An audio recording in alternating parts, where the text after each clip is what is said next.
Welcome everyone to our Lifestyle Medicine virtual webinar.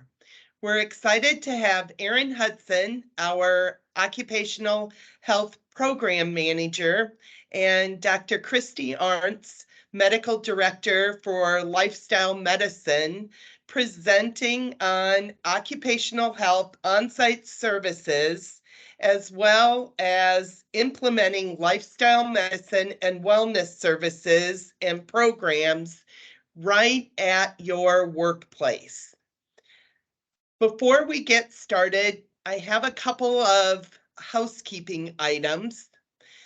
The first is we would like and welcome any comments or questions in the chat. We also will be recording the webinar and we'll place it in our monthly newsletter with a link so that you can see the recording and the Q&A in the newsletter link. And certainly if there's any further follow-up needed, certainly do not hesitate to reach out to us. We always welcome the opportunity to partner and connect with our employers. Let's give a really warm welcome and round of applause for Erin Hudson. She will be speaking on biometric screens and on-site occupational health services. Thank you, Erin. Thanks, Terry, and thanks everyone for joining today. We know how valuable your time is. We really appreciate everyone exploring your workplace wellness. We've all experienced a tremendous shift over the last several years with so many services going virtual, contactless, on demand, streaming, and healthcare is no different. As we continue to establish our new normal this year, coming out on the other side of COVID, in a society of instant gratification, we're quickly seeing the effects these services have had on our team members. On-demand services are instrumental in our day-to-day lives now, yet all the time saved utilizing these services is quickly consumed, and we still struggle to find the time to prioritize our basic healthcare needs. Although technology has transformed the way that we look at healthcare, we cannot deny the benefits of physically having somebody in place, keeping well-being in the forefront, which is where our on-site team really shines. So currently we have a number of employer and university partners where our team goes on site and provides services on site to their students and or team members, some of their spouses. We continue to see a shift in the workforce. More employers are seeing the effects of team members neglecting their health care over the last several years. Our on-site team solutions a great way for our team members to, or for your team members to prioritize their health and bringing these services directly to them. Things like biometric screens, giving your employees a snapshot of where they are today, as well as provide them with some guardrails to help them see where they should be. Programs like blood pressure clinics in the break room, it's a great way to raise awareness to cardiovascular disease such as hypertension. And we also have a team of on-site RN programs, which has been very successful. And if you've attended this year Michigan Safety Conference, you may have seen or heard our presentation with Steelcase and how successful their program has been, having our nurses on-site assisting their team members with navigating whatever their unique needs are. Currently, they round with team members and help them set goals, hold them accountable to those goals. And sometimes it's a matter of just kind of waving at them in the lunchroom saying, hey, don't forget you're going to see me later on today. Did you get that information you were supposed to get? Supporting them in whatever journey it is that they're on. So also they can assist them with making that first step to establishing a primary care physician, as a lot of folks still today don't have one, continue to use very expensive resources like going to the ED for things that could be managed by a primary care or a walk-in clinic. Also pushing them to follow up on concerns that they might have instead of letting, something very small turn into something very big. And we have found that these resources have been very helpful, and have been able to utilize that data to share with employers the savings that just having a nurse or an on-site team member on site can provide to their organization. Ultimately, establishing these relationships and building trust with team members has been priceless. On the next slide, we talk a little bit about, the cost savings. Certainly, there's hard and soft costs here. Um, and you'll begin to see that through improved employee health and wellness. Establishing baselines for employees, utilizing those biometrics, that also helps our nurses gauge where your team's at and what additional resources we have to be able to pull in for your organization. And Dr. Arts is going to talk a little more about that here in just a few moments. And then goal setting and accountability is huge. Once it takes a little time to establish that trust and build those relationships, but having that biometric screen and then having those continuous touch bases with that team member, whether it's providing um, blood pressures or a weigh-in or reviewing lab results, things of that nature, it is extremely impactful to your team because they may not otherwise do those things. I often utilize kind of the analogy, at my dentist appointment, if I don't make that appointment before I leave, it is probably not going to happen in 6 months. I have to do that. Otherwise, I'll say, yeah, I'll call, later, and then later never comes. So I'm sure a lot of you experience some of the same. Healthcare is truly no different. And so bringing this to your employees is extremely impactful. So with that, I'm going to hand you over to Dr. Arts, who is going to talk about employee health and well-being and reducing risk and cost. Thank you. Thank you, Erin, and thanks for the opportunity to meet with you today. And I am walking on my treadmill, so hopefully you won't find that distracting, but rather potentially inspire more movement throughout your day.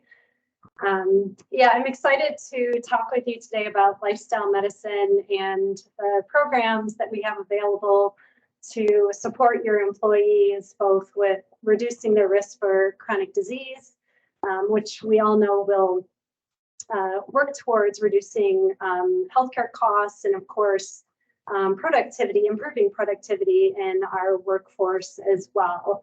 If you go to the next slide. So I'd like you to consider thinking about this idea of rising risk and focusing on this group of individuals.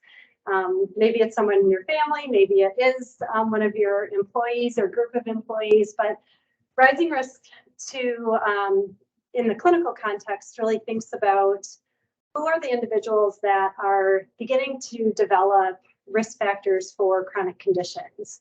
Thinking about pre-hypertension, pre-diabetes, many of our metabolic risk factors that will contribute to things like cardiovascular disease and cancer and other more advanced disease states.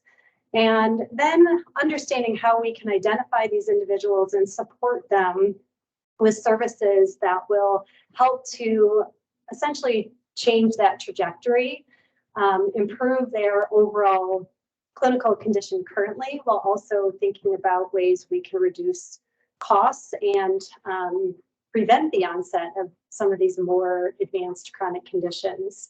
Next slide, please.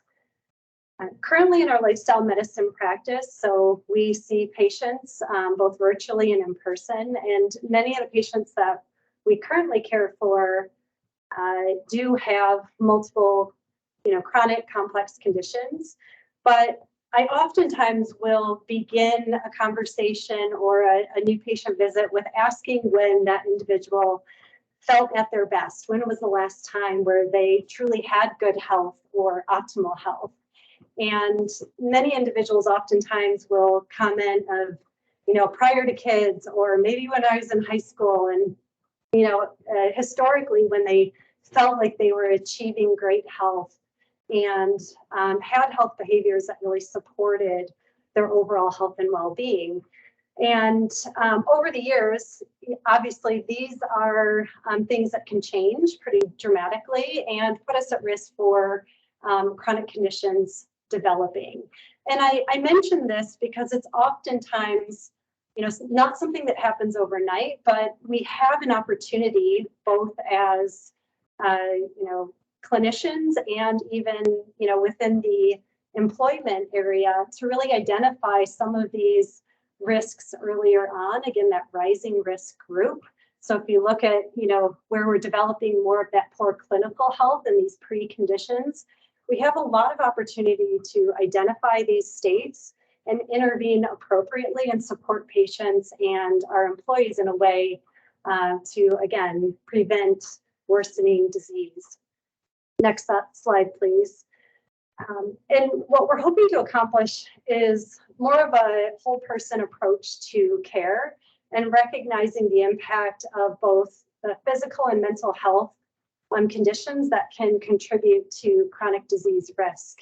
And really trying to break that cycle, if you will, where we can be supporting individuals with health behavior change in these different lifestyle areas that I'll speak to a little bit later, while also addressing some of the mental health concerns that may contribute to health behaviors that put us at risk for chronic disease. Next slide, please. And when we do that, we are able to, again, address rising healthcare costs because we're now treating the root cause of what drives many of our chronic conditions. And in fact, 88% of working adults have at least one chronic condition. So these are individuals that you work alongside of every day and who might benefit from a more proactive whole person approach to their care. Next slide, please.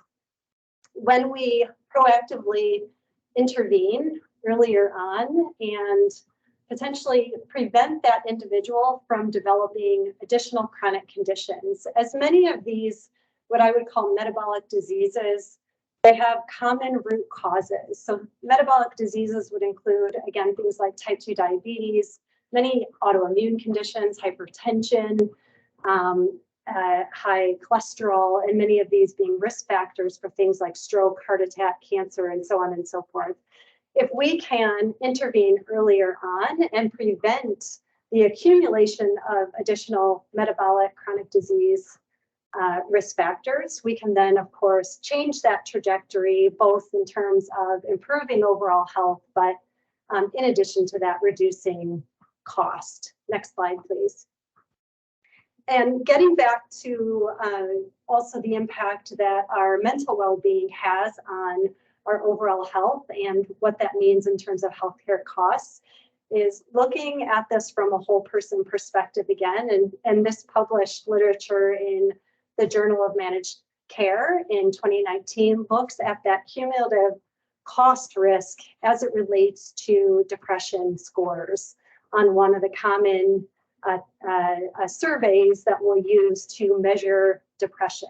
And when we're able to intervene early again and really support individuals with their mental health needs, then we can certainly see a reduction in healthcare costs related to that. And again, how it contributes to other chronic disease risk. Next slide, please. So I'd like to move toward what we're doing in lifestyle medicine. And you can advance one more, please, Jared. And what it is essentially is an evidence-based medical specialty where we're using the therapeutic interventions of health behavior change to both treat and prevent chronic disease. In fact, we can oftentimes use lifestyle intervention appropriately dosed to see chronic disease risk reduction, even potentially for example, type 2 diabetes remission, which there's many published studies in this area, and it's a space that we have expertise to work with individuals on. Next slide, please. And again, addressing the chronic disease epidemic and getting at the root cause so that we can appropriately prevent and address any chronic disease risk that currently exists. Next slide, please. And using this as the foundation of the healthcare that we can deliver, through different programmatic pathways, and I'll focus today on what we call the risk reduction program. Next slide, please. Actually, go to 2 slides. So I want to focus on what we consider a very high value program, again, what we call the Lifestyle Medicine Risk Reduction Program.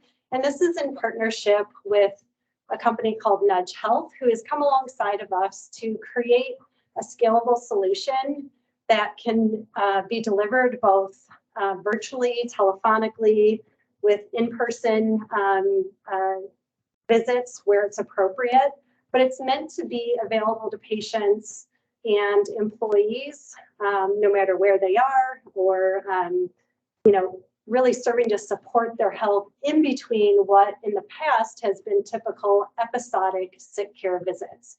So this is meant to be more proactive, more whole person focused, and more longitudinal in order to support the health behavior change to reduce chronic disease risk. Next slide, please.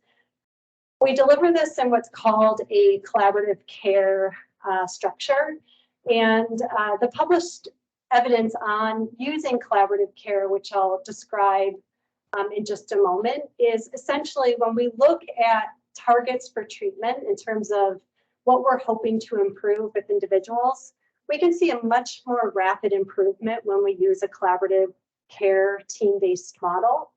And there are reimbursement structures that currently exist to support delivery of this collaborative care. Next slide, please. In addition to collaborative care, which is that whole person approach, addressing both the behavioral health or mental health concerns, as well as the physical health, physiologic parameters, things like blood pressure and weight and glucose monitoring. These are areas where we can have real-time data from our patients or our employees to help us intervene earlier and make the right individualized recommendations for them to improve their health. Next slide, please. The collaborative care is meant to be delivered in a team-based environment. Again, it's delivered both virtually, telephonically, in a way that fits the needs of the patient or the employee. And I want to highlight that this is an approach that is physician-led and supported by multiple clinical team members that can support the different health behavior areas that that individual is interested in focusing on. And overarching, in addition, is the consulting psychiatrist that comes alongside to advise on other behavioral health concerns if that's a need for that individual person. The reason that this is important, again, is that we bring the whole person care together so it's less siloed and we can be addressing both physical as well as behavioral health concerns in a similar environment. Next slide, please. There are several metrics that we track in our risk reduction program, and I know the text is small here, but the point being that there are multiple domains of health behaviors that we focus on as both the opportunities for intervention as well as what we're trending in terms of outcomes. Now, these are oftentimes leading metrics that will predict many of the important biomarker changes, whether it's lipids or blood pressure or better diabetes management that we're hoping to achieve with individuals. And we're doing this again through connected devices, team-based approach, and really goal-centered care with that individual. Next slide, please. This is another way to look at the program kind of from a high level, is that we have a team-based approach, intervening with lifestyle approaches and technology to support measurement and ensure that we're reaching the goals that we set out to achieve. Next slide, please. When it's delivered effectively, collaborative care and remote physiologic monitoring can help to achieve 2 to 3 times cost reduction and, of course, reduce or really divert that trajectory that we were looking at earlier, where risk increases, chronic disease risk increases, and of course, healthcare costs will coincide with that. Next slide, please. What you'll see here is a picture of our in-person lifestyle medicine practice, and I highlight this just as, to show you that we really do use the lifestyle interventions, and featured here is our hands-on teaching kitchen, where we work with patients to implement food as medicine focused plans to really improve their chronic disease risk. But focusing on a couple of the outcomes that I'd like to share with you. Next slide, please. Again, in that collaborative care model, what we can expect to achieve when we intervene with a lifestyle first approach is we can see better management of stress, depression, and anxiety in 12 weeks, a 52% decrease. We can see improvement in sleep behaviors, where we see a reduction in insomnia. We see better social support and connection in a measurable way. When we intervene in terms of comprehensive nutrition approaches, we can see weight loss that is significant in terms of reducing metabolic risk, and as well as fitness interventions that can help to improve mental health as well as overall cost reduction, as patients and employees who are more physically fit are oftentimes have lower healthcare costs overall. Next slide, please. And just to highlight one aspect of this collaborative care risk reduction program is the nutrition pathway and some of the data coming from that program. Again, where we're seeing weight improvement in both systolic and diastolic blood pressure, consistent with a lot of the published evidence around using lifestyle intervention as the primary modality to treat, alongside of any medications that might be necessary. Next slide, please. And lastly, again, looking at some of the results that we're excited to share in terms of blood pressure reduction, weight improvement, increase in physical activity, overall leading to a healthier workforce, better employee well-being, and of course, reducing the rising risk that we discussed earlier. And with that, I would love to talk with you if you're interested in learning more about services that we offer through lifestyle medicine, and you see our contact information listed here. Thank you. Thank you so much, Dr. Arntz. Couple of questions. Hypothetically, as an employer, how do you engage or keep employees engaged in a positive, healthy lifestyle? If an employer has a workforce that, to Erin's point, wants to improve their healthcare costs and expenditures, how do we engage our population and help improve the health and well-being of our employees? If that question's to me, I guess one thing that I would highlight, as Erin was speaking to earlier about services for measuring biometrics. Now, if you're an employer that is offering that service, I would, really first recognize that that's an important service to deliver, because it's important for people to know what their numbers are. If they don't know what their blood pressure is, or they don't know if they're at risk for prediabetes or diabetes, then how would they know to engage in programs that might be available to reduce risk? So one of the main ways, I think, is to make that connection to knowing what your numbers are, and then having some information available that can demonstrate that lifestyle interventions can be a primary modality to treat these conditions.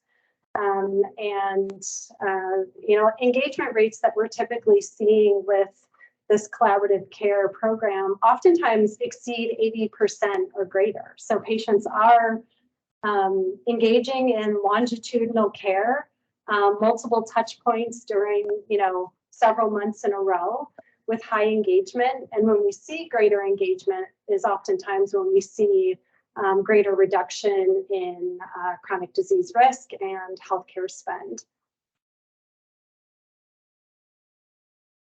So let's say we get employees engaged. Are there incentives that employers can offer that can also then keep that engagement over time, or be able to reward gains or improving healthier lifestyle? As an employer, what do you see as the key to success with those initiatives? I would recommend one of the key areas to encourage these types of initiatives and maintain high engagement is really to work toward a culture that supports overall health and well-being.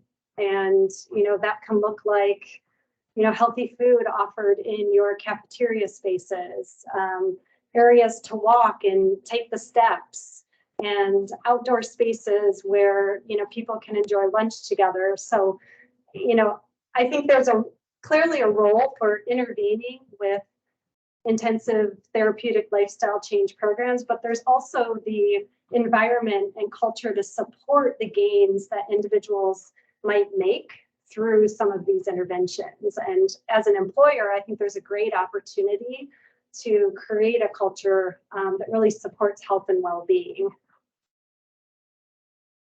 And I Great would add on to that. recommendations.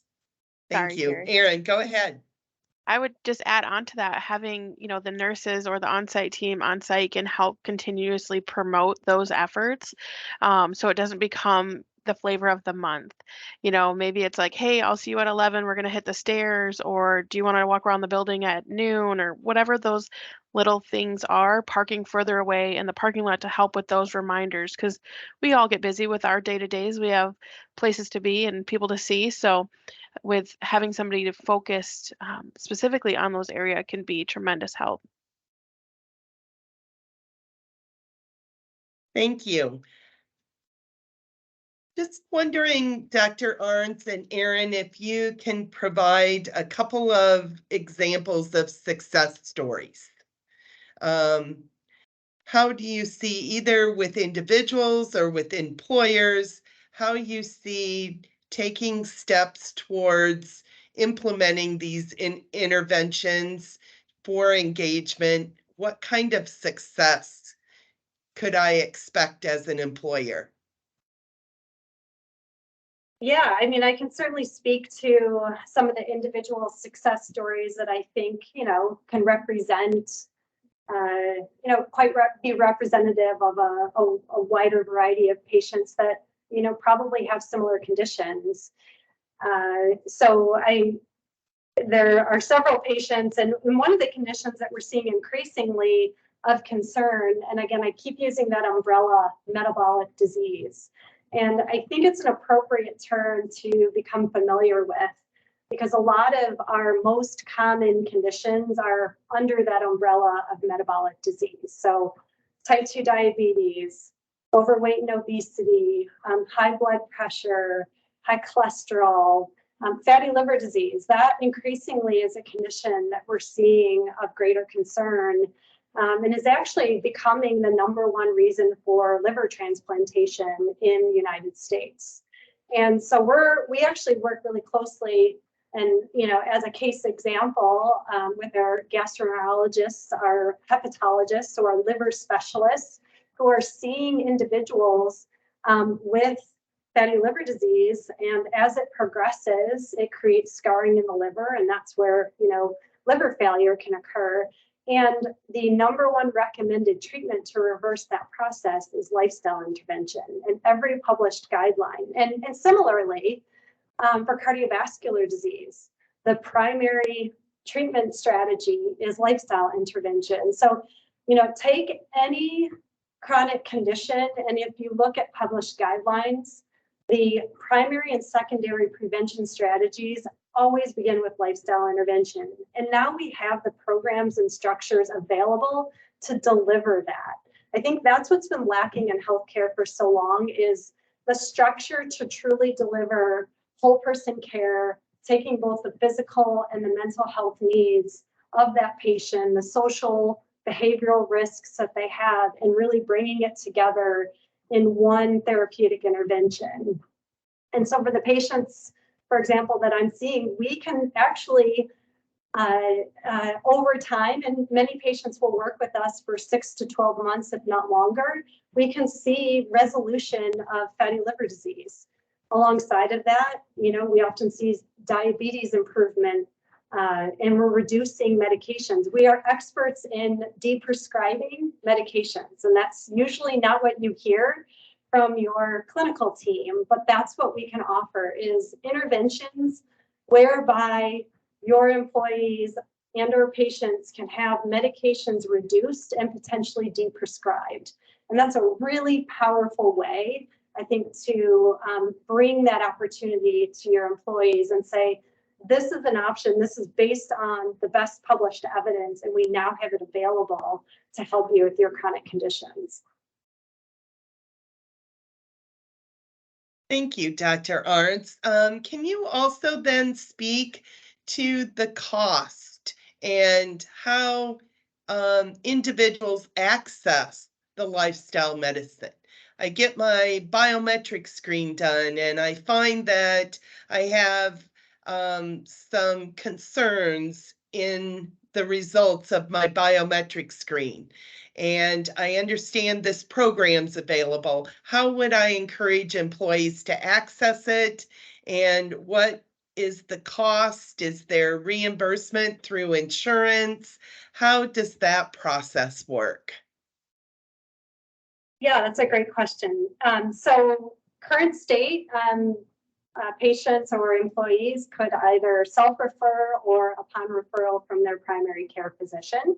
Or if we are working directly with an employer group, this could be part of a benefits design where this is available. And once the patient or the employee accesses our lifestyle medicine services, the program that I was speaking to, the collaborative care, these are all covered by health plans. So we are, running verification of benefits. We have an understanding of which health plans cover which costs.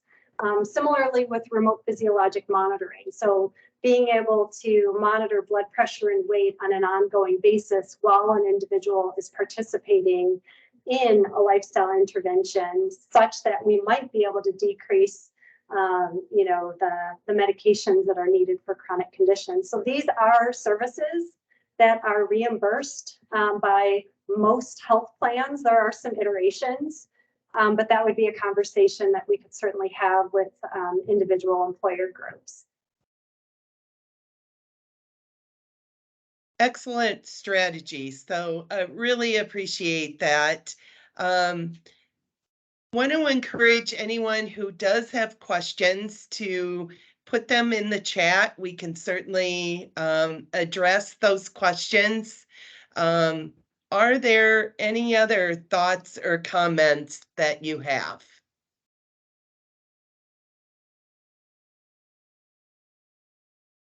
I'm not seeing any in the chat, Terry. I'm not. Any other comments you would like to make, Dr. Arntz, or any other thoughts you have, Erin, as recommendations to employers? Yeah, well, again, thanks for your time and interest in lifestyle medicine services. I would say just, become aware with what lifestyle medicine is and what it can provide. And when we look at, bringing true value back to healthcare services and well-being services that are offered, lifestyle medicine really provides the mechanism by which you can reduce chronic disease risk, reduce overall healthcare costs, and it's a way in which, we see high engagement. So it essentially pulls all, I think, the pieces together, and we'd be really interested in, having conversations if you're interested to learn more. Thanks. Thank you. And to your point, Dr. Arntz, we're very excited about the opportunity to partner with you both for your occupational health as well as healthcare needs. And if there is further interest, certainly don't hesitate to reach out. Dr. Arndt's information and Erin's information are both provided on the slide deck, and certainly look forward to working with you in the future. And again, thank you so much for joining us. Thank you. Thank you. Have a great day. You too. Thank you both.